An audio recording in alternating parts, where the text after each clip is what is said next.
AI and the workforce. We talked a lot yesterday about culture, diversity and inclusion, some of the kind of issues around talent attraction. We're going to talk about a different perspective this morning around AI and the workforce, navigating the uncharted. So in the spirit of AI, I asked AI to write my introductory speech for me, and you can judge whether it's any good or not. So, because you've seen me speak for the last day, so you know if this is in my style. Good morning, afternoon, everyone. It's a pleasure to welcome you to today's session on a topic that's shaping the future of the work, AI and the workforce. Artificial intelligence is no longer just a buzzword. It's rapidly becoming an integral part of how we work, make decisions, and solve problems. From automation to data analysis, AI is driving efficiencies and transforming industries.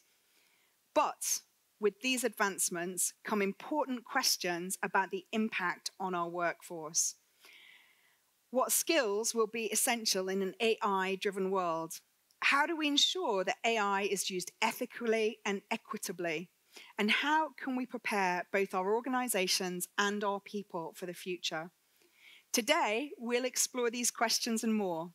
We have an exciting lineup of experts who will share their insights on how AI is reshaping roles, what opportunities and challenges it brings, and how we can navigate this shift while prioritizing the human element in the workplace. So let's dive in and explore the future of AI and the workforce together. Okay, I think my job is done. I can drop the mic and just hand over to AI. Anton, if you just want to get an avatar of me, I'll go be on a beach. Is that all right? Obviously, I want the same salary. But you know, I mean, how 18 months ago, who was using AI to write their speeches for them? Anybody? November 2022 is when AI came onto the scene. It was the very first time that I heard ChatGPT being talked about in the mainstream. How many of you are using it for job descriptions? Yeah, quite a few people. Recruitment ads, job descriptions, you know, videos. Like ultimately, I did try this morning. I was like, tell me quickly how to create a video of AI so it looks like me and sounds like me. But it was it would have cost me $200, and I was like, no, I didn't think that was worth the expense. But you know, it's doing all kinds of things that we couldn't have imagined like 18 months ago, nearly 2 years ago. And it's getting faster and faster and faster and quicker and quicker and quicker. And it provides all kinds of complications. And, you know, as we take it back to our jobs, it's changing our jobs dramatically. And I really think that there's a place for HR to be driving on AI. We think that AI sits in the I&D department or the IT department. Absolutely doesn't. And I really urge everybody to be spearheading AI for their organizations. So we're going to give you a real mix of speakers today that will provoke, prompt, inspire you. We're going to look at the kind of general view of AI, but I'm going to start with Vasiliki. So Vasiliki is the group general manager for Sky Express. And she's going to talk to you about how they have, I hope, Vasiliki did have to take a breath. She literally got in the room 1 second before she was due to be on stage because of a bus issue. But Vasiliki is really inspiring when it comes to integrating technology and AI into the workforce. So Vasiliki, over to you. Thank you for joining us. Come on the stage. It's fine. Not digital. Simple pen and paper. No, you don't need a clicker then. Oh, yeah. Do I have the slides, or will I be joining JetBlue in the experience of the missing slides? I don't know. Good morning, everyone. So I allowed myself a breath, bridging myself from yesterday more. I'm Vasiliki. How do I introduce myself? A premenstrual female executive, mother of 3 children, coming to aviation from the digital market, telcos and media, being attracted, I don't know for what reason, it seemed like going to a dinosaur, remaining and retained for almost 10 years now, and changing careers from a legal executive to a manager. In Sky Express, a brand new, very small initially airline that managed to grow in COVID or because of that, attracting every pilot that everyone else laid off, coming out of a 10-year financial distress situation in a country that could not support itself or its finances, and that is 10 years before COVID. What did we manage to do? We did manage to make all the efforts that we could to reverse the brain drain. Now, all the European citizens maybe have read the Draghi report that says that Europe is suffering from a big brain drain of young talents, especially in AI and artificial intelligence, that are attracted overseas. So reversing the brain drain is the single most important thing if you want to be discussing about the future in digital technologies, meddling with artificial intelligence, attracting highly talented professionals back into the workforce. You are just competing with anyone in the global workforce. So the brain drain is not now a phenomenon just of Greece, because we were in a financial crisis situation for 15 years. The brain drain is something draining countries out of their most valuable capital, which is the human capital that can drive us to the next generation of growth through the digital transformation of the industry. Now, I said I thought I was in a dinosaur-like industry in aviation, but then I realized that aviation was the industry of early adopters of technology. Our white-headed executives, employees have used the computer when no one else in an office environment was using one.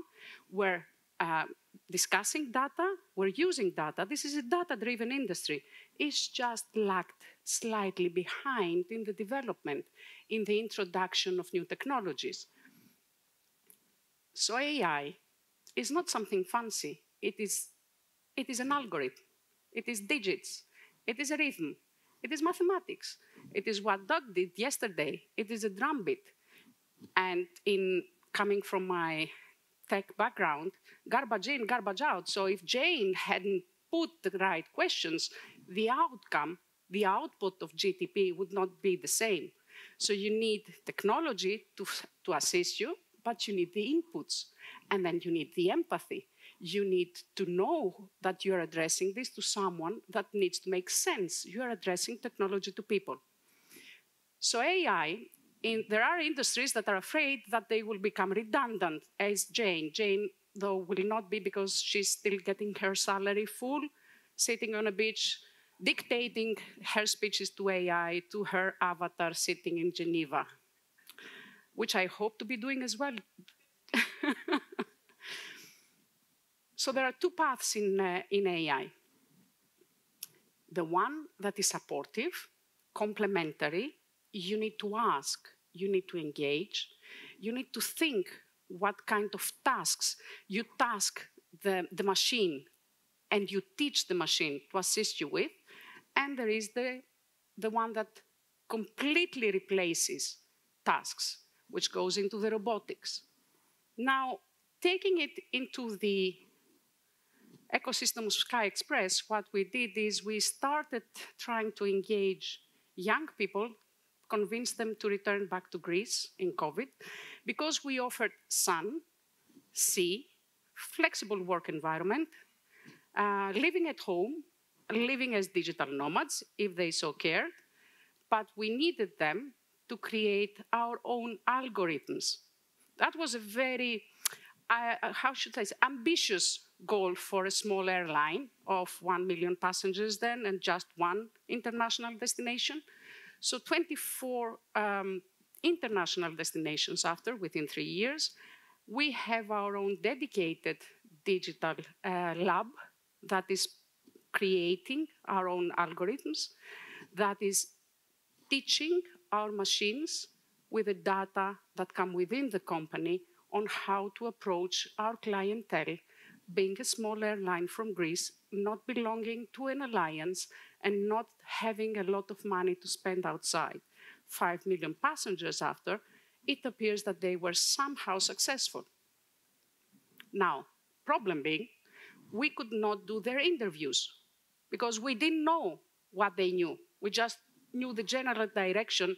Get me someone that knows big data analytics, that knows Google Analytics. So what is entailed inside was like a black box for everyone. What should that person be doing? What should I tell him to do every day? So the direction was given, not the context. And that was a learning exercise for everyone involved into that environment with all these very young, very talented, very ambitious young people that we didn't know speak the same language. So mingle the old with the new is quite a difficult task. You should see how things are now that we're trying to employ our CISO, Chief Information Security Officer. No one knows what the role should look like, and we cannot interview the people that apply for the job because we don't know if they're capable. So we needed to employ someone that knows what they're speaking about. So in the workforce of all these talented positions that will assist you in the journey of making small things like starting from the CVs. Let's do AI for collecting the CVs. You know that an AI machine that is already built includes the biases of the producer of the algorithm, includes the biases of the questions initially asked. So being very careful and cautious in what you ask a machine and what you teach the machine to learn of you is equally important than getting the machine and getting rid of all the employees in the HR department that do recruitment. So asking and working with the technology is a learning exercise that takes a lot of energy and resources and a lot of skills and training. The skills and training, even for the existing personnel, we need to speak the same language. We need to understand because we need to interact. We cannot let the young people coming, and they're very young, trust me, they're 22, 23, they're very young, and they need their work-life balance more than we that spend 10, 9, 11, 12 hours in the office, or when there is a disruption like forever, 2 days, 3 days, whatever it takes. So we need to be on the same level of understanding of what is the job and what is the task. And we need to be able to constantly keep them. Because when they are successful, they want to go outside. So, for instance, Sky Express was awarded by Google because our people managed to do something within Google Analytics that I cannot repeat it without reading it because I do not remember what it is all about, but manipulate the Google Analytics in a way that they didn't know that could be done. So we are a Google Analytics case study, as Sky Express. And this is valid for everything in technology, because if you want to be global, you need to think local. You need to be tiny, managing your questions, your tasks, and your future. What do we see is that we tend to replace with technology positions that literally require human interaction. For instance, I do not agree in not having a person at the check-in desk. I would rather, I don't care who puts the luggage in the belly of the aircraft, but I want human intervention when I'm sitting at an airport. I do. My mother definitely does. She cannot use the web self-check-in thing. So she needs a person. Why do we tend to replace that? Okay, we are looking for employees all over the place, so let's cut the chase by cutting whatever we can. No, you know that you're all aviation people here, so you know that aircrafts can literally fly alone. You know that, don't you? They can. So why do we are all looking for pilots? Why? But it's gonna be 2, 3, 4 years where the low orbit satellites will be taking over in nanoseconds of response, and you won't need that anymore. Right? But how would it feel if you go into an airplane and say, hello, this is your captain speaking, by the way, I'm sitting on the beach with Jane, having cocktails. My avatar is readily available for you if you need it. You need the person. Maybe with cargo, we don't care about merchandise, even though it makes the economy turn around and around and around and around and drives innovation. Like the Alibabas and Temus of this world drive innovation because cargo is being transferred around because everyone is doing fast fashion now, destroying the planet along the way. We need collectively to agree that there are, to make it more simple, because it is very, very difficult to say, I don't need pilots, everyone needs pilots now. We cannot say that you are redundant because look what happened last time in COVID. They left for other industries and now we are begging them to re-enter the market. The young ones, not the older ones. The older ones, we just increased in EASA their exit limit for, for leaving the industry. There are pushbacks, robotic, you can do. We can collectively agree to put in place the SOPs that would allow the pushbacking or other works to be done remotely, electronically. Why? Because I need to say to these employees that there is a path forward for you. You can anticipate that you will grow into the role, into the business by constantly, what? Not engaging in new trainings just for the job that you do physically, but to upscale. Because the future ahead of us for AI and digitalization to happen is reskilling all these people, giving them new skills, building them in their new environment, trying to make them come into the next world soon. Because otherwise, we cannot attract the 25-year-olds to learn how to do a pushback. They don't like that job. It's 50 degrees in an island, in Mykonos, under the sun. They don't want to be there. They want to be on the beach, or a hotel, or a digital nomad, or an influencer. So who does the pushback? Someone needs to do it. So let's put the robots doing it. And let's say that you are in the control center, in front of the computers, managing the fleet on the ground until they take off. Same with ATC. You need big data, you need nanoseconds of responses, you need low orbit satellites, you need connected aircrafts to make it feasible to improve air navigation control. What did Eurocontrol see? That teenagers that play video games are perfect for ATC in this environment because of their spatial view. So reskilling the 30 and 40-year-olds in the workforce on exactly the same thing, not letting them play PlayStation all day, but with the skills that will allow them to connect into the new environment is critical. And in order to do that, we need to have a plan, because the plan is that the world is changing. It is moving to AI, and we have an obligation to engage. And since it is a machine, we have an obligation to be careful of the questions we ask on the ethos and the integrities and the humanities that we put into the machine and the algorithm. At the end of the day, they need to respond for us. And one of the fundamental rights of humans coming from the current world of GDPRs and the data protection is the right to human intervention. It is your absolute right that is transported in every AI act around the world. You always need to be able to revert to human intervention, because machines are supposed to be improving our livelihood, not competing with us at the workforce. So in order not to have competing actions in the workforce, we need to be precise, concrete, safe, digitalize, of course, employ people that are knowledgeable of the new technologies and embrace them. Now, building for the future, we cannot do that without going to the younger generations.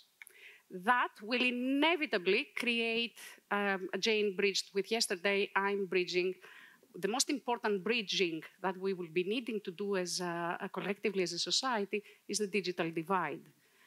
As my son introduced me to ChatGPT and Cactus AI, when they first came up and I was like, I don't know them, there are things that are happening in the workforce as we go digitally that increase, that broaden the divide, the digital divide between the generations.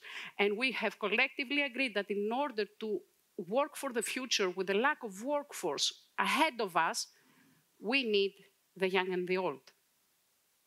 Thus, we need to bridge them.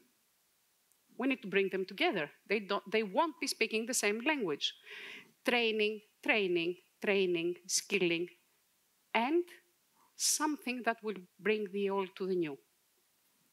In the meantime, we're going at the young generations at schools. We are trying to convince them of what is a reality. Aviation is not a dinosaur industry in the tech segment. Aviation is in the tech segment. Aviation is the cutting edge of technology, and it is important to be there and belong. It does need data analysts. It does need big data to go forward, and it does need all these technology experts to take us there. We are paying for school programs that the kids do just VR and video gaming for us, our story, for Sky Express, I mean. We do universities that do data analytics and big data analysis, plus the machine learning. And we have our own program that we fund at Oxford University to do our machine learning, artificial intelligence, dynamic pricing model just for us, dedicated for all the customers that have once looked and booked or looked and not booked a Sky Express flight to Greece. So the journey for AI is complex. Embrace it and bring younger people into your teams. And don't be embarrassed to ask. They know more than we do. We need to know as much as they do. Thank you, Jane.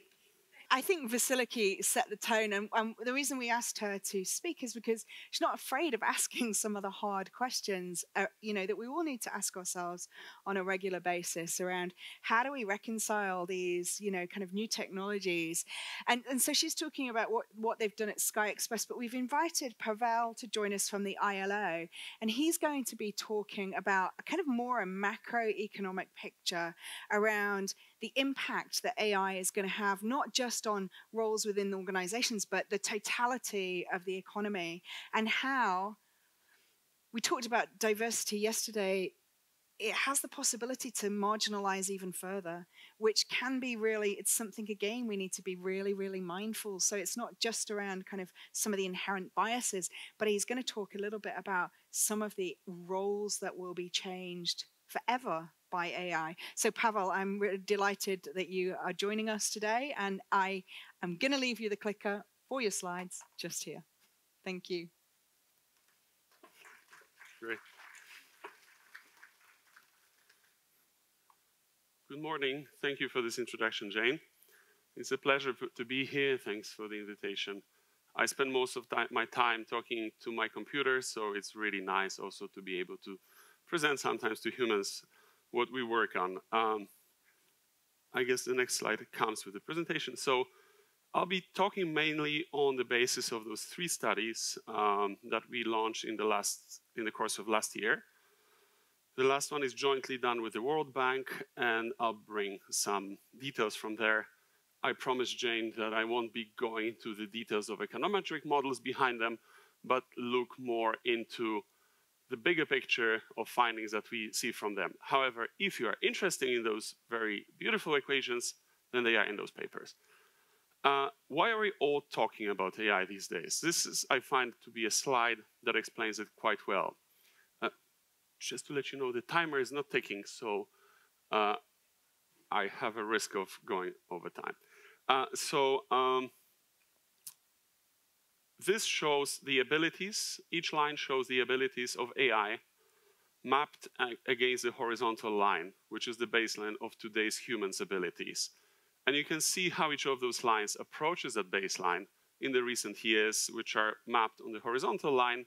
So this is the reason why we all start to worry about what it might do to jobs. And eventually we all ask ourselves, what could it do to my job? And we've been trying to answer that very difficult question, focusing on generative AI, which is sort of the last iteration of or manifestation of the AI tools. And a little bit of a framework here of how economists in general tend to think about impact of jobs. The dominating framework these days is a task-based framework. And in the plot here on the left, you can see basically a concept of how a new technology can interact with occupations. And there are two things it can do. It can automate managerial functions. So think about delivery platforms or any other type of digital platforms. They essentially automate a managerial function, or they can interfere with worker tasks. A technology can automate some of worker tasks, and both of those will have effects on the quantity of jobs that we will see at the end of the process, and on the quality of occupations. So here we have three pictures that illustrate three occupations that interact very differently with technologies.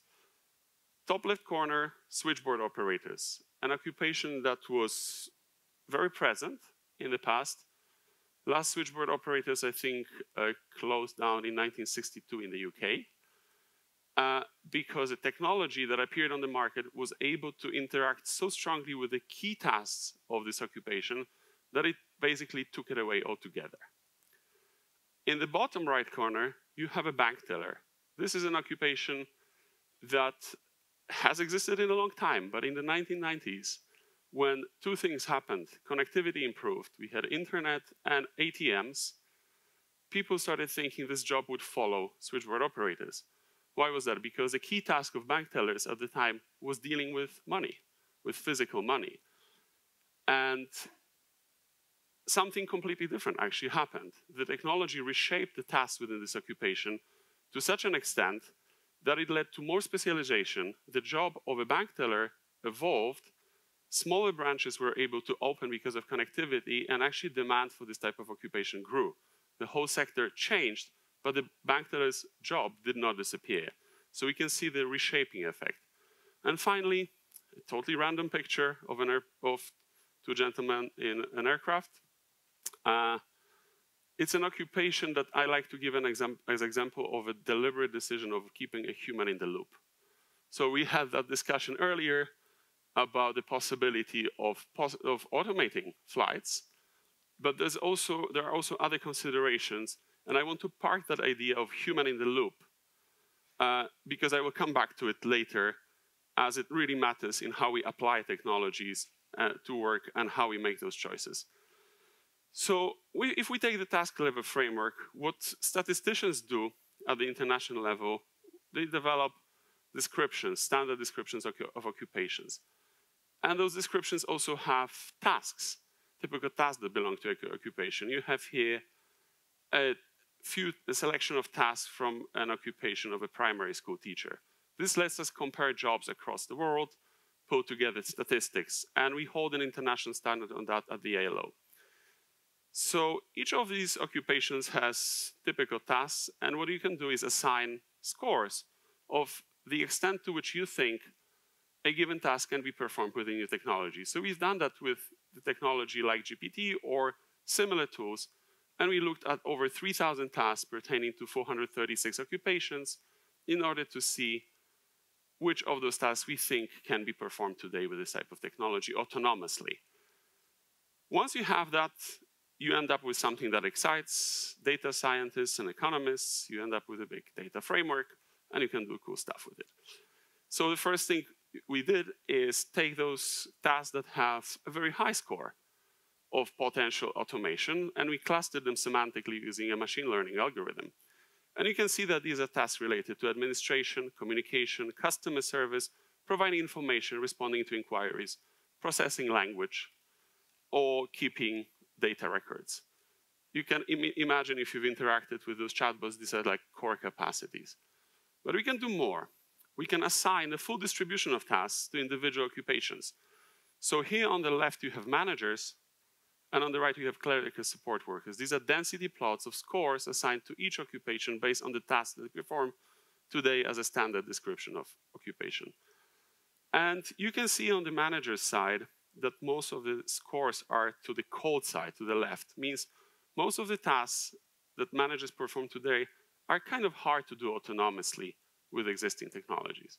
However, among clerical support workers, there are certain occupations like typists and word processing operators, travel consultants, scribes, inquiry clerks, who have a full range of tasks that in theory you could perform with this technology. And the notion of in theory is very important because we are ignoring here economic feasibility and access to infrastructure that I will highlight in a moment. We can also attribute those as a share of all tasks to each of the occupational groups. So that's what we've done here. And you can again see clerical support workers stand out if you consider that 60% of tasks they perform today have what we consider a medium level of exposure, and a quarter of their tasks today have a high level of exposure to potential automation. There's no other occupational group that is so exposed. And what it shows us, coming back to that first graph of AI capacities, is that very big shift. Until recently, 3-4 years back, if you look at economic literature about AI, we were talking about blue-collar work being replaced by AI. Essentially a connection of machine with an algorithm that can automate parts of production. Now we see AI encroaching on things that economists thought for a long time were sort of protected, which is cognitive capacities, core human area. But it's not equally distributed among the tasks of different groups, and clerical support workers have many more such tasks that can, in theory, be performed with this technology. That's all good and well, but it becomes interesting only once we start to count how many such jobs actually exist. And because we're using an international standard, we can link it to international statistics. We receive microdata from 160 countries around the world, individual surveys of the labor markets. So I'm able to pull this together and model and count the existing jobs. So we classified for that purpose the jobs into 2 groups. In the top panel, you see the jobs with what we call an augmentation potential. These are jobs, if you think about tasks in which humans are still very much needed. So most of the tasks cannot be performed, but some tasks, a share of tasks can be performed with AI. And that means we think about those jobs as jobs that could be augmented or transformed. The human will remain, but the job might change its character, just like the bank tellers example I gave. At the bottom, you see the automation potential. These are jobs where I showed you the distribution of tasks. Majority of tasks could, in theory, be performed with this technology. These are jobs which we consider exposed to the risk of automation. So let's examine that in detail. There's more to be gained than lost. In the top panel, what you see, up to 13% of global employment falls into that potential augmentation category. Individual bars represent country groupings at different income levels, and there are not such huge differences. The colors represent genders, and again, there's some imbalances, but it's not dramatic. The bottom part is the automation potential. When we count all existing jobs today that could, in theory, be automated, we see 2 things. The share of such jobs grows with incomes of countries. The wealthier the country, the more such jobs exist, which is quite natural. There are just simply more such jobs in those economies. But the orange bar is always larger and increases with income as well. That means the share of female employment in those jobs exposed to a potential risk of automation is also, so on average, 2.5 times higher than male jobs. So that tells us if there are no decisions taken around it and that's left to just occur by stealth, we are likely to see very important negative gender results or effects in terms of female employment. And that is something that we've been advocating shouldn't be just left to happen on its own. So We keep hearing that everyone will benefit or everyone will lose their job. But actually what we did in the last study with the World Bank, we looked at Latin America, which is a perfect proxy for developing countries. It has countries from low-income countries to lower upper middle income to upper middle income countries. And we calculated individual survey responses and the probability of an individual using a computer at work and internet at work. So these are all these jobs that we earlier calculated as pertaining to this group of jobs that could be productively transformed. The orange bars are the people who have a computer at work. The blue bars are those who don't have a computer at work. The poorer the country, the more people without a computer at work. That means you can expect a huge divergence between high-income economies and low-income economies in terms of how many people, for the start, can even think of accessing benefits of that, because many people are still outside of the realm of digital economy. And here is the second part of the presentation, which talks more about the quality of jobs and the result of using these technologies on occupations. So what I mentioned at the beginning, we covered the quantitative effects. Now we look at the quality. This technology has become very easy to use, very cheap to use. And it's very easy to apply it to a work relationship. For example, it's very easy now for developers to build applications that could take all your email, voice communication, team chats, and so on, run them through an algorithm that asks to assess the tone, performance, and so on. It's become so easy to do in a very cheap and amateurish way. And we worry about the lack of regulation in many regions. In Europe, we have GDPR, we have the AI Act, US has regulations, but there are many countries around the world where that is at all not regulated and nothing will stop you from doing that. So we've come up with this concept of red lines of where we think this kind of technology should never be used at work, which is monitoring of workers outside of work, collecting data in places that basically pose a risk to human dignity, like the use of toilets or cigarette breaks, or collecting data on or analyzing data from private conversations, including conversations about a worker, for example, wanting to demand their rights, join a staff union, join a negotiating committee, and using predictive analytics based on the communications. Those are the three red lines, but in general terms, we have been advocating for the prohibition of algorithmic dismissal, and in fact, any algorithmic decisions that are important decisions for an individual at work, which means recruitment, performance appraisal, or dismissal. And the second part I want to highlight is attention to data sources. So for today, we think about it very little, but these models are fed by data, and data for those models is produced in farms like the one in the photo. They are usually located in low-income countries where people spend their days clicking on computers, tagging things, making it recognize a plane from a car, making it recognize the text where it has violent content, and so on. And we need to start thinking about it as a supply chain, especially if organizations, if you want to do your own custom-made bot, you will need to do a lot of data cleaning and a lot of data processing, and also use a language model that had done the same. I think it will eventually become a standard that people ask, where did your data come from? Just like we start to worry about the supply chains of our apparel, and we ask, who produced the fabrics that you wear, and what were the working conditions of people that stitched them together? And the final part is what works. So what we know from research on technology and jobs in the past is that technology works best in a workplace when it's applied in consultation with workers that are affected by it.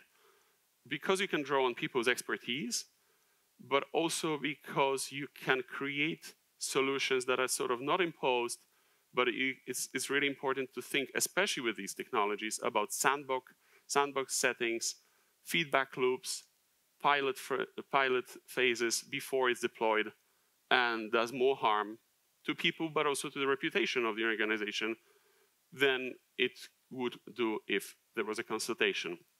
And the final point I highlighted here is basically the emerging agreement among the economic literature pieces that If you think about productivity, the pure definition of productivity, there are two ways of achieving it.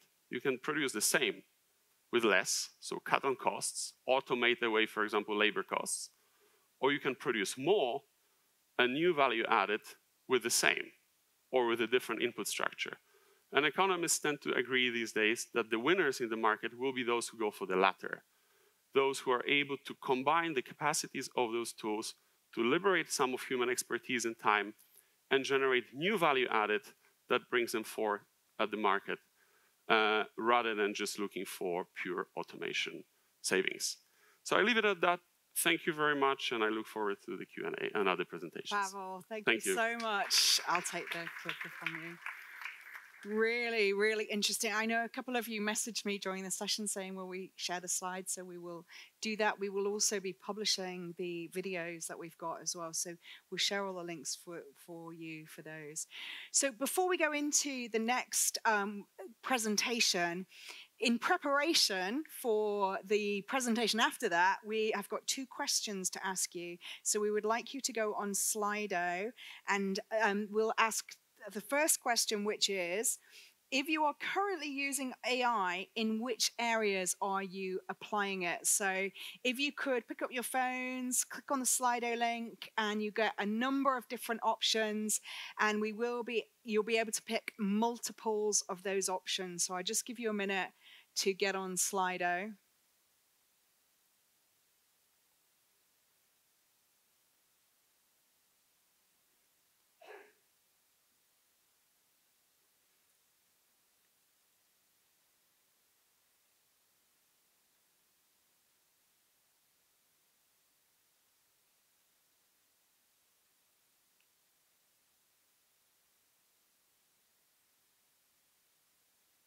Okay, just give you a few more seconds to answer that. I see people are putting their phone down. There is a second question, so I'll just give you 1 more second to answer. Okay. And then the second question is, what concerns do you have regarding the use of AI in relation to DE&I, so in relation to diversity, equity, and inclusion? So you can, again, take a moment to just put, headline thoughts on any concerns that you might have.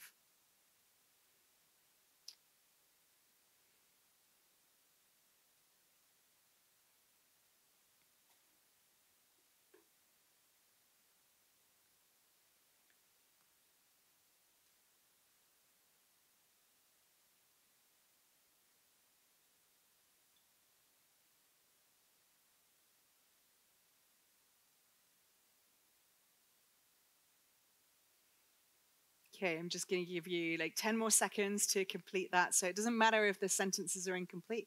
You know how AI works. It will be able to put together a great presentation out of those words that you're saying. I'm sure it will get the intent. Okay. Everybody good?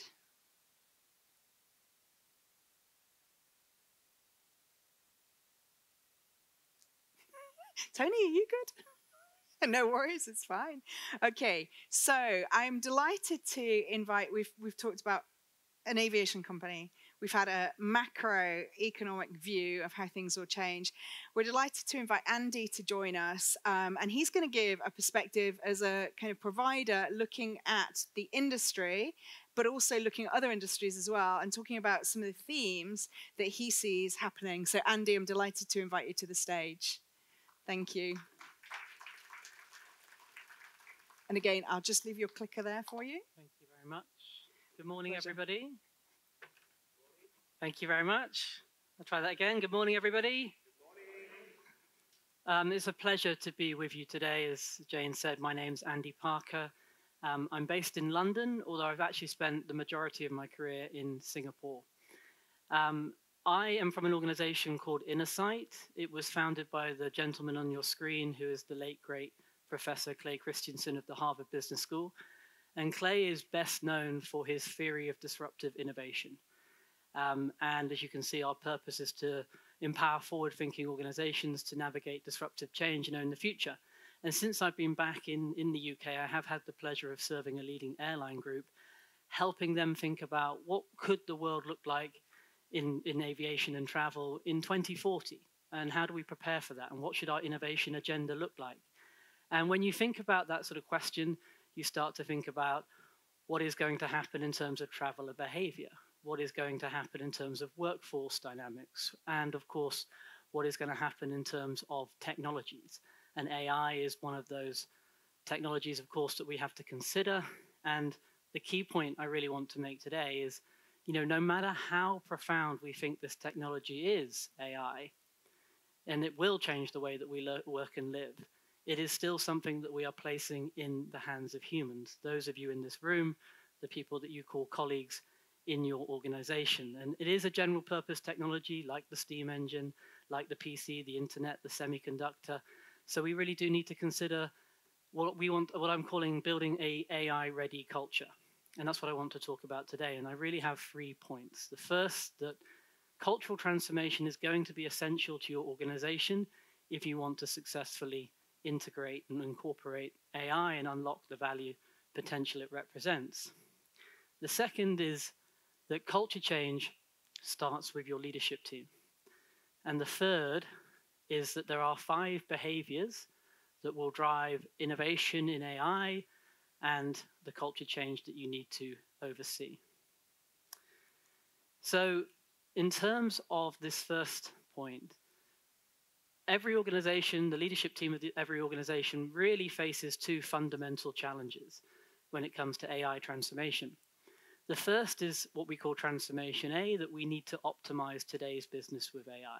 That might be improving gate turnaround times and operational efficiency by using computer vision to understand what's happening in ground operations. But the second challenge is what we call transformation B, and that's where we need to think future back about where the world's going to go on a much longer term horizon than our typical annual or every 3-year planning cycles, and how we're going to create tomorrow's AI-powered aviation and travel industry. And that might involve intelligent AI-powered agents that can book all of your travel needs, multimodal, your accommodation, your experiences. And that's where the ultimate challenge is, and forgive the pun, but this really is like flying the plane and changing the engine at the same time. We have to both optimize today, present forwards, and create tomorrow, future back. And the organizations that can do that, these are the ones that understand that cultural transformation is essential to their ability to do those 2 things in parallel. So what does that look like in practice? Well, it means understanding AI capabilities, machine learning, generative AI, computer vision, robotics. It then means taking a look at your airline business model today. And of course, apologies, it's very small text, but what I can tell you is you've got operational domains of an airline business model, and you've got the customer-facing domains. And within those are hundreds of use cases, right, that you need to understand. And this is really the sort of present forward. Where can we apply AI to optimize what we're doing for customers, to optimize what we're doing for our employees, and to ultimately drive greater productivity and business outcomes? The challenge of then thinking future back, as you see on the far side of this page, what's the world going to look like in 2040? What's it going to look like in 2050? Sure, now we can reimagine those domains and how we integrate above the wing and below the wing operations and drive greater productivity and outcomes. We may have to prepare for short-haul autonomy. This was being discussed earlier. Air traffic control. There's going to be greater potential unlock by thinking about AI and how we can profoundly reshape the aviation industry. But the point I want to make here, and I'm going to paraphrase something that the CEO of Microsoft, Satya Nadella, said earlier this year. He was on an earnings call, and one of the analysts said, look, when are the revenues that Microsoft are making from AI going to catch up with the billions that you are investing? And he said, to paraphrase, well, our success in AI is ultimately in the hands of our clients' cultures. And I thought that was really interesting, because the point is, we will be successful in AI if the organizations of the world do the hard work to understand their processes, to understand where the opportunity is to automate, where the opportunity is to rethink, ultimately where the opportunity is to reimagine some of those domains in their businesses. So the second point I said is that culture change starts with leadership. The first point being that cultural transformation is essential. And so why does it start with leadership? Well, one of the fundamental challenges that leaders face is called what we call the information action paradox. Very simply put, the longer you wait for information, your freedom to act reduces, right? So once you have perfect information, typically you have perfect competition. Other people have made advances. This is particularly challenging when you think about AI and the speed at which it's evolving. At the moment, it's become very much an individual adoption. It's one of the most adopted technologies of all time. The next challenge will be the organizational adoption, which is going to be far more complex. And simply put, if you act too early, you risk wasting capital efficiency. If you act too late, barriers to entry increase. Other people have stolen a march.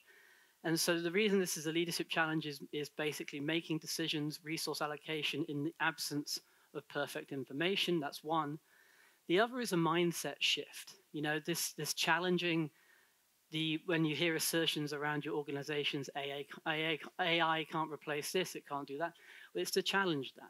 And the question that I like to ask is not, can AI do this? But what can we now do with AI? And I think that's a really important leadership mindset.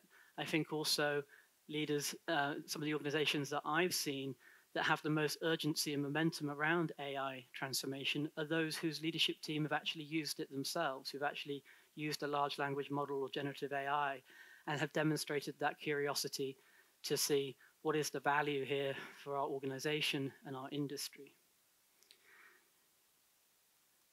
The third point I wanted to make is that there are 5 behaviors that will help you drive innovation in your organization. That, of course, includes innovation around AI. This is from a book I co-wrote 4 years ago now, Eat, Sleep, Innovate. And based on our industry research, based on our being practitioners in the field, we decided that there are 5 behaviors. This is defining innovation as something different that creates value. But to do that, you need to have curiosity, customer obsession, collaboration, adeptness in ambiguity, and empowerment. And I want to now sort of bring that to life in terms of what that means in terms of everyday behaviors in your organization around AI adoption. So the first being curiosity.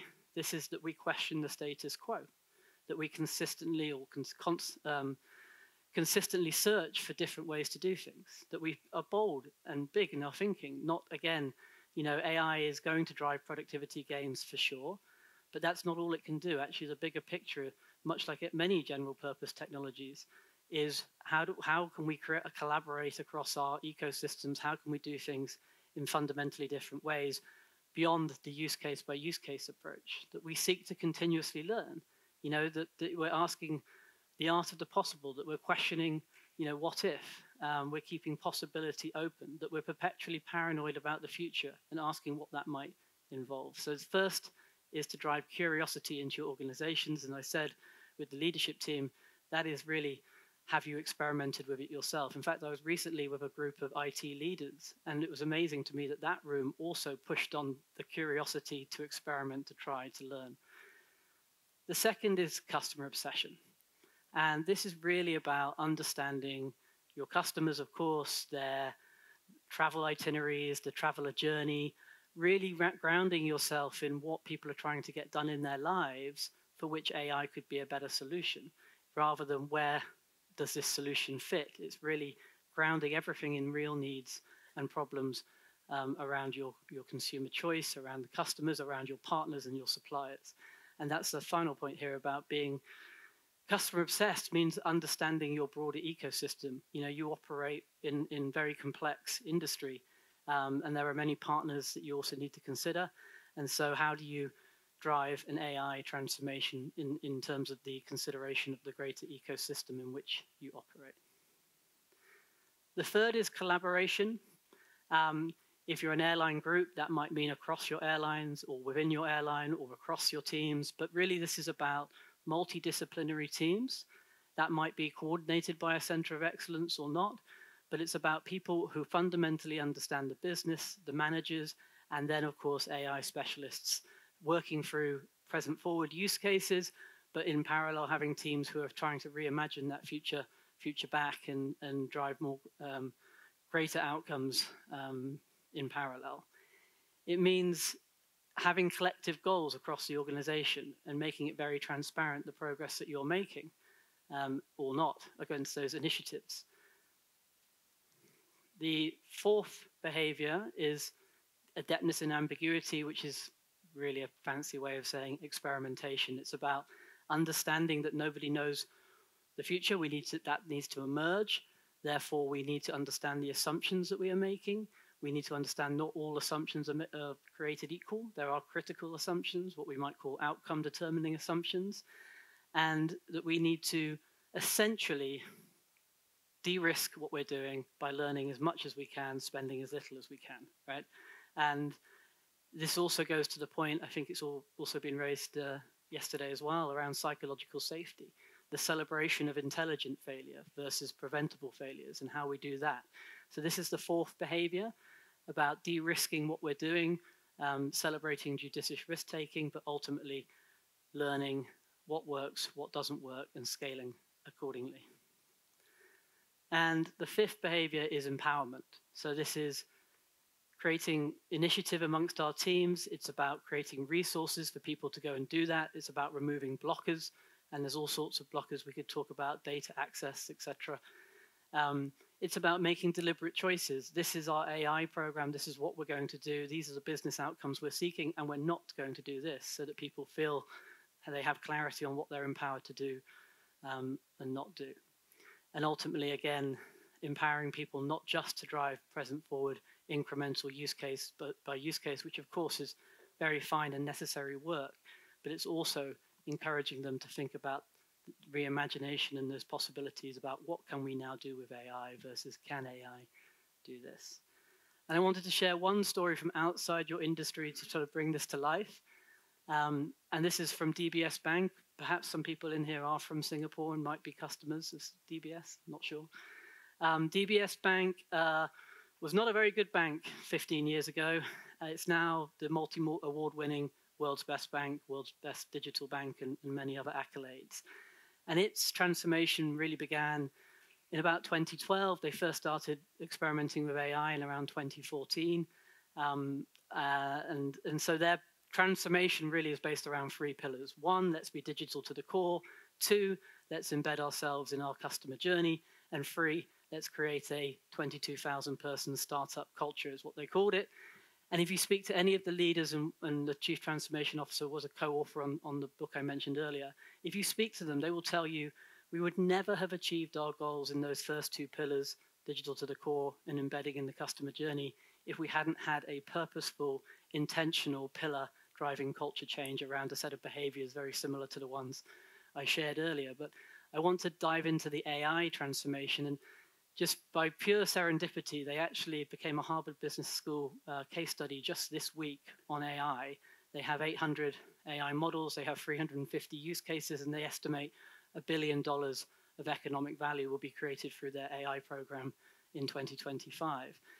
But actually, if you go back to the journey they went on, the CEO, Piyush Gupta, says, I want us to become a data-driven bank.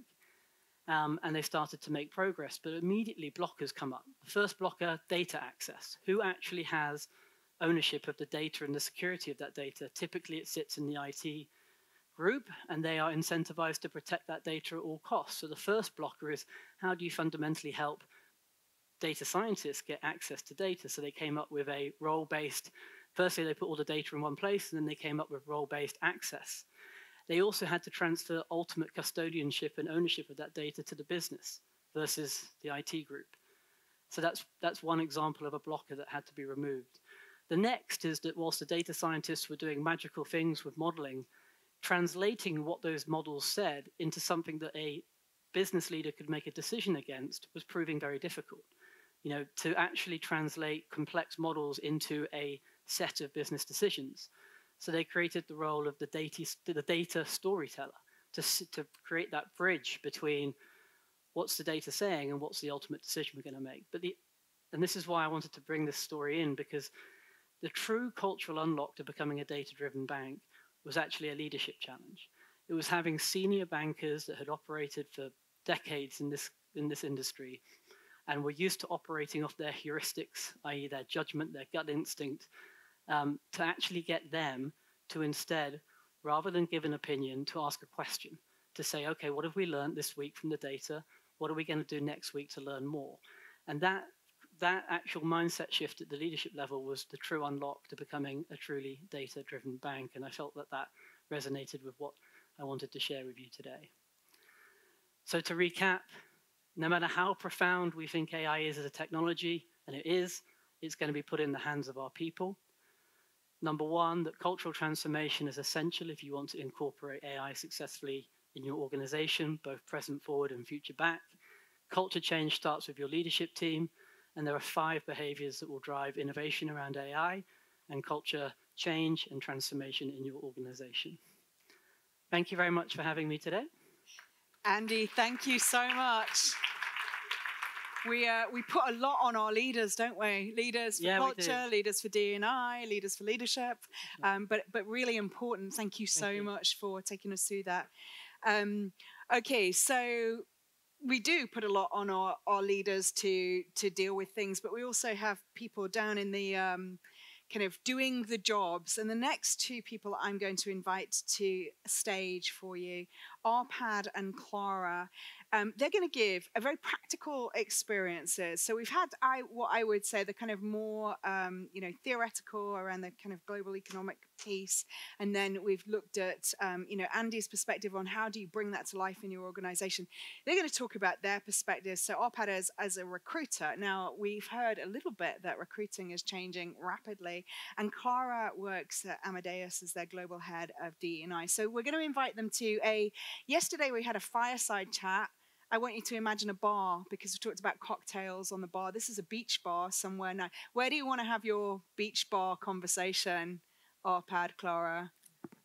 On the beach. On the beach, okay. Yeah. A lovely beach scene. So let's go to Greece, shall we? You're on Greece, having a beachside conversation. So we asked you questions about, are there any areas where you are currently implementing or experimenting with AI today? Let's see if we can have them. And then we also ask you, do you have any concerns in the relation between diversity, equity, and inclusion and AI? But I'm not sure that they are there. Mm-hmm. All right. Mm. So while we wait for that. One more. All right, one more. The coffee hall. Okay, we know that by now. Outside. Coffee is great. Jane is great. Then coffee again. Okay. Gosh. Okay. Back.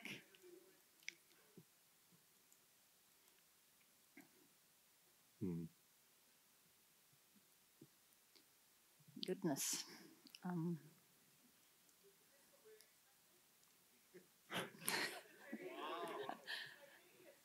No, but it's okay. We can actually share it in the end. Huh? I think we share it in the end. Yeah, we'll get going, right? Yeah. So I'm a D&I lead. You're an executive search person. And let's start with you. What are you trending, seeing? What's going on among your clients?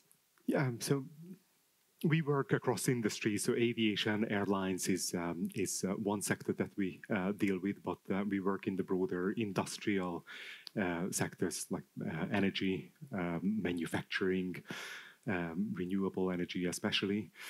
And what we are seeing is that a lot of these organizations are using AI for all the data-driven aspects of the employee journey, like recruitment, hiring, workforce planning, skills gap analysis. Where do they really have the shortages? Do we have people to utilize internally? Do we have to look outside? I think talent development is another thing that is basically just yeah, and that we can see here, right? I mean, this is where we asked you. Now we're here. Compensation, benefits, anything that is data-driven, anything that is payroll, reward-related, basically that is very easy to quantify, because AI is great for analyzing huge amounts of data. But what we are seeing is that when it comes to detecting lies on CVs or embellishments or exaggerations. I think that's where, I mean, we looked into tools that claim to do that, but it's quite limited, to be honest with you. That's when you really need to bring in the human touch. That's one thing. And the other one, in terms of what we do, which is trying to engage top talent, it's about storytelling. It's about really getting the buy-in from people that you are speaking to, the narrative. This is what AI has not been able to do at all yet. Basically, that's where we are seeing the limitation. We're seeing a lot of bias still, especially when it comes to anything diversity and inclusion related. Not picking up things that a human eye can do. I think that's where we are seeing that it's great. It's an augmentation rather than a substitute to basically what we need to do. So, yeah, what are you seeing in your day-to-day? Thank you. I'll give a concrete example just in a bit. Let's take a look at the next slide. So these are your concerns that you have put up in the Slido, that you have the concerns to D&I, and much of that is just what you just mentioned, right? I mean, sensitivity, biases, but also I see some stereotyping and so on. But I see also some interesting things, like the digital divide. There was the previous speaker was speaking about that as well. Operational risks, reputational risks, empathy. If anyone would like to share an example once we have finished off, that would be super interesting. Right. So could I share an example of what we done in a very practical way? Right. So at Amadeus, we've made a commitment, which is part of our social sustainability commitment, that we want to attract the best talents of all backgrounds to power travel technology, and essentially powering your business. And how do we do that, right? We are a very techy organization. We employ over 2,000 engineers per year. And I think I share this with many tech organizations, is that we love to overload our job ads. We like to put acronyms in there. We like to explain everything about our business, but not everything is understandable. So we understood that if we're going to deliver on attracting diverse, best talents of all backgrounds, we really needed to take proactive measures. So we analyzed our job ads and we found all of these evident, and I'm sure that many of you that work in recruitment and talent attraction have done this ages ago. And we did some attempts, but this time we really did a deep review. And then I together with talent acquisition, we were standing there saying, oh my God, we have to rewrite like 150 job ads. We don't have like the time and the resources to do that. What are we going to do? But we have a center in Amadeus, the Center of AI Excellence, and there's a people specialist representing P&C in that. So I went to her and I said, is this something that we could cooperate on? And we did. So we developed a prompt that is designed on 100 diverse CVs. It is using all public information, research from scholars at universities, what words are attractive or non-attractive to demographics. And maybe some of you have had the opportunity to work with companies who help you with that. There's text to go, there's develop diverse, but we needed to do something in-house. Right, so we built this prompt, and we started running our job ads, through this. And it was a very iterative process. We came out with an AI agent that we have called Include Jobs.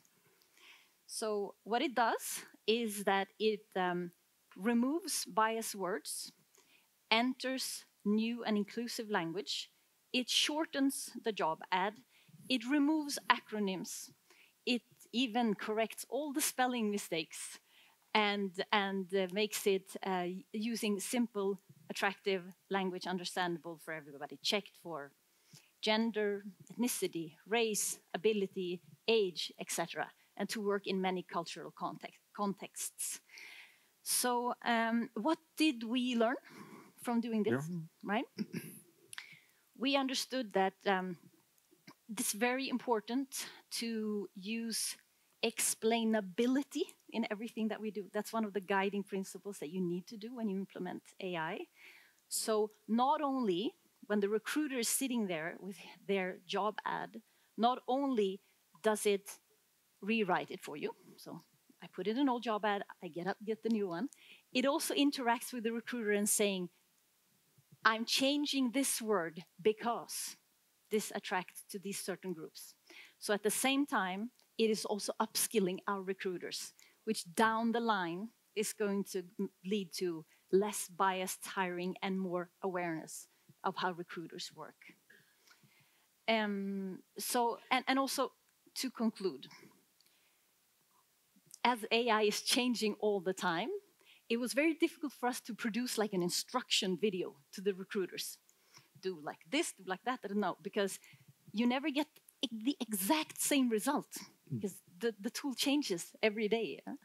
So that's why we do not release any ad once it has to pass the human review at the end. That is also super, super important. So there we are, Include Jobs. We have launched it this summer, and we are hoping, we are seeing, I mean, things go slow, but we're seeing increased amounts of resumes and increased amount of interest. And we're hoping that we will be there where we know other clients are who have had the opportunity to use these companies that many of you maybe have, like Textio, like developers for years, have reached the results of increased diversity of the talents, reaching new talent pools, but also having more qualified candidates in general. Yeah. Exactly, which is really important because we are running out of people entering the industry. I mean, they're especially like data scientists, anyone who is basically who has the digital skills, digital skill set. I think that's where we are seeing a direct competition with the sort of more traditional technology companies, travel tech, OTAs. Everyone is after the same sort of people. So who can tell a better story? I think when it comes to junior level, mid-level hiring, I think AI has a space, and AI really needs to be freeing up a lot of the time of the recruiters, basically in-house recruiters especially. But the higher up you go in the food chain, the more I see that people are allergic to it, really. I mean, they can sniff it out from a distance if you are really like trying it with AI augmented tools and all that. I mean, at the end of the day, it's a relationship, and you really need to make sure that you are building it, not by clever tools, but by being who you are. And I think what Andy mentioned with the leadership skills, basically, I think humility would be the number one, really understanding, especially when it comes to the next, like the people have been in the industry. I mean, they sometimes have the know-it-all sort of mentality. I think really understanding that, wow, this is an area that we haven't touched on. I'm not familiar with. I think that's a good place to start, and all the other things that he mentioned, basically those are the other bits. Great, thank you. I think I see that Jane wants us to conclude. So actually, we wanted to bring in you. Like, do you have any questions for us, or does any one of you like to reflect together in the room why you put, for example, human oversight or equity in AI training or operational risks? Please feel welcome. In fact, I'm also going to invite the other speakers up, and it's a bring your own bar stool bar kind of bar. All right. So I'm going to ask for help with that, and I'm going to invite the other speakers up to the stage to help answer any questions. So just for a couple of minutes, I think there's 5 bar stools there. I'm obviously the bar server. I'll mix some cocktails. So questions, I think... Don't get drunk with the virtual cocktails here. Yeah. Well, you might, but there's no hangover. Okay. That's the bonus, right? I think, Mo, did I see you have your hand up for a question? I think there's a microphone coming. I got the mic first. You've got the mic. So. Alina, before you. Hi, everyone. My name is Alina. I'm presenting Air Baltic, and you will see me on the stage in the next session. Thank you, everyone, for the great presentation. Very insightful, and also some new things about AI and how to see it and implement in our organization. I have a question to Clara. You mentioned about this AI tool. That would be great to test it. I don't know how available it's for all of us. Do you want it? To test. Would you like it? Would you like the prompt? Sure. Yeah. No, I can give it to you. Yes, Yeah. in ChatGPT. Yeah. Great. So Amadeus present let's for connect you, then. dear customers. Thank you. You on via LinkedIn, maybe, because we said I can put it in the group, or it can be sent out by email. That's fantastic. Thank you. Great. Mo has a question. This is Muhammad Iraqi, Qatar Airways. You could call me Mo. And I see it every time in any conference we talk about AI. AI is in history. It's already running in the business already, right? We know how could we adapt and the leadership. There is something else is coming after AI. It was Microsoft. It was Windows, DOS, Windows. Then we move right now to, it was every WhatsApp, which we don't talk right now. We communicate through WhatsApp. So there is something is coming. Are we prepared as an airline for the upcoming things? Can we put a process in place? How could we adapt to any new AI? And this is for all. Are you already incorporating these changes? Have you already invited these existing changes in? It's you don't use DOS anymore. Yeah. I would assume it's not safe in the cyber world. Because you need to be careful. It is an interconnected cyber crime war out there. So you need to constantly bring in new people to adapt to the new changes. If you have already put in place something, then you need to build on two things, your systems and your people, and bring them together. Bridge the divide. This is not going to work if it's not equitable for everyone in the company. The ideas come from young and old. The techies are the young, but you can still work the AI environment. It's supposed to be for everyone, not just for tech geeks, right? Yeah. Yeah. Do you think we're prepared, Mohammed? Do you think we're prepared? I mean, that's your question. Yeah, exactly. So AI is a history. AI started to be. We'll just give you a microphone. What I'm highlighting, AI started to be adapted already. Some people in advanced level, some people still into the basic. But AI is history. There is something else is coming. Are we prepared? Are we prepared our mindset, leadership? And Andy, I could love to hear from you as a disruptive. This is your vision there as an organization. Are we creating a new process? How could we adapt any new, I'm not talking about AI, AI is history, but the new thing which is coming in the world? Well, I think there's a discipline to operate present forward, but think future back. So what does that mean in practice? It's having at least some group of people who are peripheral scanning, are connected into ecosystems like this, who try to see round corners, right? And interpret weak signals, and basically have a point of view and a perspective about what we should care about, what we should monitor, what we should disregard for now. So there is a discipline you can create around how you interpret the future and translate it into when action's required. But going back to the paradox. I mean, I think that's interesting because our next subject is all around skills for the future. And I think, I really like this idea of interpreting weak signals and how do we, actually, many people are capable of it, but we're just not skilled for it. And I'd say this is not about being a futurist. This is not about imagine a world where, I mean, that stuff is provocative and helpful, but it's actually much more disciplined than that. It's about across a set of trends, how do we organize those across customer, across technology, and what are the assumptions that we're making, and how certain are we, and what if we're wrong? And so there's a great discipline to how you consider the future. Great. Another question. I see you at the back there with a question. Thank you. Thank you for your presentations. This is to anyone who wants to take it on and answer the question. But when we listed the concerns, I think you can see a lot of concerns around diversity, equity, and inclusion, bias, implicit bias that might be built in some of the AI algorithms. And I've never been in an AI session where that wasn't brought up, and I've never been in an AI session where it was answered. So anyone care to talk about how we're working with those challenges?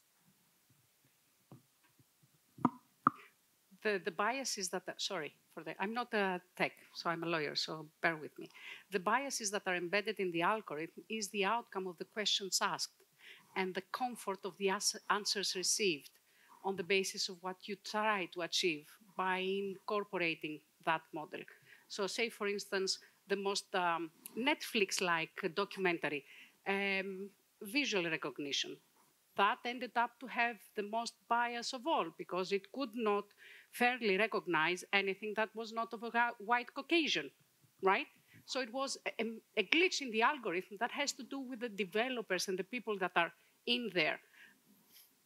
In theory, there is a huge discipline, because it is a disciplined environment, where they try to bridge AI with the humanities studies. So bringing all the values that come from other disciplines into training or working together with the developers so that you try to avoid asking or programming the mathematical algorithm to say and do the difficult things. So it is not that you're working alone or you are letting someone run the algorithm for you. That is why it is important when you buy the open, ready, prepared, already embedded AI program into any software, you need to ask your people around to consider, is this good for your customers, for your business? Does it generate the outcomes that you want? It is like taking a person that is just an algorithm, a mathematical expression of who we are. So the mathematical expression of who we are, is it correct? This is who we are. This is what we want to say. It is difficult, but it is doable. This is what you are asked to be doing as an executive. Pavel, what's your thoughts on that? Yeah, I'd like to pick up on this. There's a paper we did last year with the Oxford Internet Institute, which we called, I think, a technological construction of society. And what we did is we compared a large survey in the UK of people's perceptions, so humans' perceptions of occupational prestige and social value of occupations. How people think, what is a prestigious job, what is a job that has a value. And then we compared that to what algorithms think about it, some language models. And we were able to break down precise demographics of that because we had a large sample. And it turns out that in the case of that study, essentially GPT-4 was a white 55-year-plus woman in terms of opinions. So this algorithm was very rigid on sticking to the views on occupations that aligned most with this demographic profile in the UK. Now, that only showed us one thing. It's very circumstantial. Bias is circumstantial. It is very much specific to the situation in which you're applying it. And that's, I think, where thinking about how one applies, but doing these sandbox tests and pre-testing what the outputs are is crucial in a workplace environment. Because bias as such is embedded in the society and those machines just repeat it. And one has to see to what extent they might be just reinforcing it. But bias as such comes from statistical concept where you think you have an underlying correct answer and your prediction is off from that answer. So that's called a bias. It's either too high or too low. Now, in the real world, we often don't have the correct answer, but we can shape what the correct answer is, how you want to split the diversity of your workforce is the answer. So once that's sort of defined, then one has to test whether the technological solution, today that's AI, tomorrow that's something else, matches that answer. If it's off what you'd like to achieve, that's a bias. And you can never design a technology that forever solves this problem, also because the underlying priority and the distribution you'd like to achieve will change also over time. I mean, it's interesting, isn't it? Because I'm conscious there's another question, but I see what we heard a lot is about outputs. I suspect what we need to check always is the inputs, right? And are the inputs diverse? And if the inputs are diverse, we have a much better chance of getting the bias out of the system. So, Henny, I think Henny has a question. So, and that, unless there's one more person with a burning question, okay, we'll have one more after Henny. Thanks, Jane. Hi, I'm Henny. I'm with Lufthansa Group. there were two different things that resonated very much with me. I remember Andy saying from the case study that you referenced, there's an important role in organizations, and that is the data storyteller. And I remember Clara saying, we're trying to educate our people, what we try to explain, why are we taking this decision and not that decision. And kind of combining these two thoughts, I wonder what the role of HR could be in all of this, right? Vasiliki said there's a lot of bridge building necessary between the techies. They kind of speak a different language. We need to make sure we understand what they're doing. Otherwise, we can't even recruit them. So again, there's, coming up with a shared story. And I wonder, is there maybe a key role for HR that we could play as educators, as bridge builders? How do you find a good data storyteller? Whoever wants to take this I up. want to ask Arpad. He was the first to raise his hand. Arpad. HR should be an ambassador, really, when it comes to communicating the value proposition, communicating why you would want to join, what's in it for you. I think it's very easy to get carried away by all these shiny tools that are basically popping up left, right, and center. But I think it's a balance at the end of the day. It's human resources. I think it's an augmentation rather than a substitution that we are talking about here. And even with like the next generation that we are seeing coming up, basically, especially in fields like data science, things like that, they need to be sold, and I think this is what we are seeing AI to be a little bit on the limited side. It can supply you with all the mathematical algorithms and whatever you put in, but I think at the end of the day, it's do you have the ability to really just attract rather than just put in some numbers basically and then hope things will pop up. So certain areas like performance management, where you really can get real-time data, real-time insights from your employees, I think that works well. But when it comes to attracting, and I think when it comes to retaining in particular, we're seeing the limitations. Basically, that's where it's not 100% yet. Okay, and I guess AI doesn't need coffee as we do. So we've got one more question from Marta from IAG Group. Thank you. Very quickly. Marta Martinez from IAG. I'm really, really passionate about industry collaboration, and thank you, Clara, for taking the lead on sharing something with us that we see the huge value from. So what can we do as an industry to be to take the opportunity to working together and optimize our processes and augment our processes better and faster, working together? Who wants to take that? Vasiliki, it looks like you're ready, poised with Because we heard it yesterday. Communicate. Yes. There's a question. So let's get into a room and answer the question. Let's communicate. No one is knowledgeable by birth, right? I think there's no better way of leading into the coffee break by saying, let's continue this conversation, because it feels like, we could have a 2-day event about AI in the workforce and the interaction between and the role that HR plays.